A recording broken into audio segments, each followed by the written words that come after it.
કઈ રીતના ગૌરાંગ હવે જોવાની ફ્રોમ નાઉ ઓનવર્ડ્સ? બંને તરફ ફેરસ, નોન ફેરસ અને માંગ, સ્થાનિય માર્કેટમાં ને એક્સપોર્ટ પોસિબિલિટી.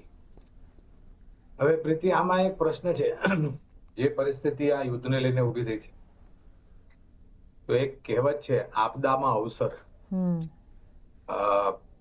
જે બી નુકસાન, હવે આમાં જે બી જાનનું નુકસાન થયું છે એની તો ભરપાઈ આપણે કરી નથી શકવાના, પણ જે બધી ક્ષમતાઓમાં નુકસાન થયું છે, રિફાઇનિંગ કેપેસિટીઝ, હાઈવેઝ, એક્સપ્રેસવેઝ, બ્રિજીસ, બિલ્ડિંગ્સ વગેરે વગેરે વગેરે, તો જ્યારે બી આ પરિસ્થિતિનું નિવારણ આવશે તો આ બધી જ ફેસિલિટીઝને વળી પાછું તમારે કામકાજ પર લાવવું પડશે.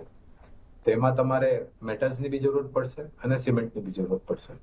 અને કારણ કે જે ડિસ્ટન્સ છે, જે દૂરી છે, એ વધારે નથી ભારત અને આ જે ખાડી દેશોમાં આ બધું નુકસાન થયું છે, અને બીજી તરફ કોસ્ટ ઇફેક્ટિવનેસ બી છે ધાતુમાં અને સિમેન્ટમાં.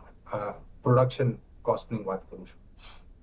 હવે એક્સપોર્ટ પોસિબિલિટી બી બની શકે છે, પણ સ્થાનિક માર્કેટમાં બી તમે જોવા જાવ તો માંગ બહુ જ સક્ષમ રીતે મજબૂત રહે, ખાસ કરીને કોપર, એલ્યુમિનિયમ અને ઝિંક. પણ અમારી ખરીદારીની ભલામણ ધાતુ ક્ષેત્રમાં બંને તરફ છે, ferrous, non ferrous. Tata Steel, JSW Steel, Hindustan Zinc, Nalco, NMDC, Hindalco અને વેદાંતા પર તો આપણે ચર્ચા કરી લીધી છે. યસ, તો યસ.